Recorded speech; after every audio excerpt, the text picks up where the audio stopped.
Guys, ఈ వీడియోలో మనము ఒక మంచి సాఫ్ట్వేర్ డెవలపర్ కావాలి అంటే ఏ లాంగ్వేజెస్ నేర్చుకోవాలి దాని గురించి మనం ఈ వీడియోలో మాట్లాడుకుందాము. And at the same time అసలు వెబ్ డెవలపర్ అంటే ఏంటి అండ్ సాఫ్ట్వేర్ డెవలపర్ అంటే ఏంటి, అంటే సాఫ్ట్వేర్ డెవలపర్ ఎవరైనా ఉంటే ఎవరు అప్గ్రేడ్ అవ్వచ్చు, ఏ లాంగ్వేజెస్ నేర్చుకోవాలి, దీని గురించి డీటెయిల్గా మాట్లాడుకుందాము. సో ఈ మాట చాలామందికి తెలిసి ఉండొచ్చు, చాలామందికి తెలియకుండా కూడా ఉండొచ్చు. ఏంటి అంటే అసలు ఫుల్ స్టాక్ అంటే ఏంటి అనేది కూడా తెలియకుండా డైరెక్ట్గా ఇన్స్టిట్యూట్కి వెళ్ళిపోయి, సార్ నేను ఫుల్ స్టాక్ నేర్చుకోవాలనుకుంటున్నా, మీ దగ్గర ఫుల్ స్టాక్ ఉందా? ఫుల్ స్టాక్లో ఫుల్ స్టాక్ జావా ఉంటుంది, ఫుల్ స్టాక్ పైథాన్ ఉంటుంది, and mean and men stock combination ఉంటుంది. అండ్ ఇంకొంతమంది ఏం చేస్తారంటే, సార్ నేను వెబ్ డెవలపర్ కావాలనుకుంటున్నాను. ఏం వెబ్ డెవలపర్ కావాలనుకుంటున్నాం?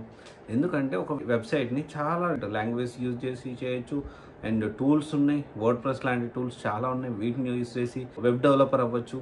బేసిక్గా PHP వెబ్ డెవలపర్ అవ్వాలనుకుంటున్నావా, పైథాన్ వెబ్ డెవలపర్ అనుకుంటున్నావా, జావా వెబ్ డెవలపర్ అవ్వాలనుకుంటున్నావా? ఈ క్లారిటీ అనేది మనం కోచింగ్ సెంటర్కి వెళ్ళకముందే మనకి ఇవన్నీ తెలుసుకొని వెళ్ళాలి.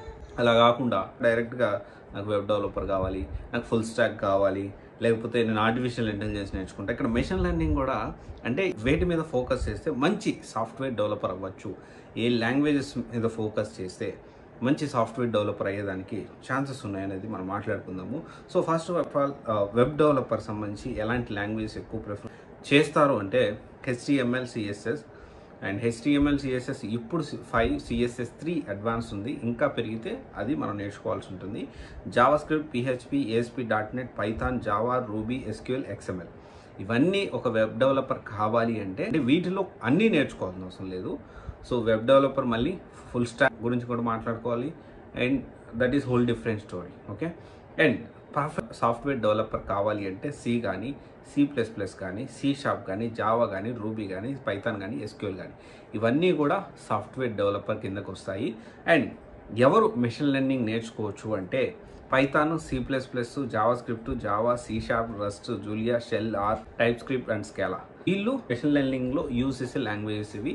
ఇందాక మాట్లాడుకుంది సాఫ్ట్వేర్ డెవలపర్, అంతకుముందు మాట్లాడుకుంది వెబ్ డెవలపర్.